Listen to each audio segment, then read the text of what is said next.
Додека чекаме да не прими Европа, Европа ќе ја донесеме во Македонија, порача Христијан Мицкоски. Државава со години е блокирана на патот кон ЕУ поради бугарските уцени и условувања. Премиерот вели дека нема откажување, борбата за подобра иднина мора да продолжи. Ке сторам се што е во наша моќ да граѓаните добијат европска иднина. Без разлика дали тоа Европа сака да не прими кај незе или ние ќе ја донесеме Европа овде. Ке сториме се што е во наша моќ. Нема откажување.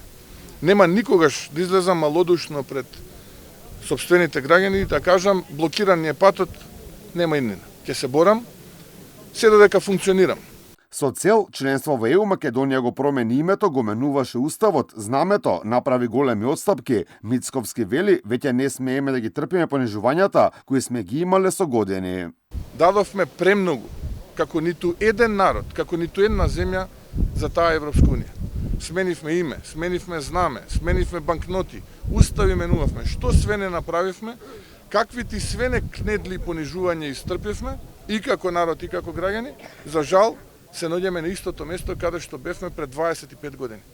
Сега треба некој таму во Брисел да погледна кон себе, дали на вистина сака овој регион да го види и оваа мала земја во срцето на Балканот, малубројна земја во срцето на Балканот, со луѓе со големи срца во Брисел. Македонската влада со цел членство во Европската унија бара уставните измени да бидат со одложено дејство, односно да се имплементираат кога Македонија ќе го ратификува членството со цел да избегнеме серија други условувања од источниот сосед.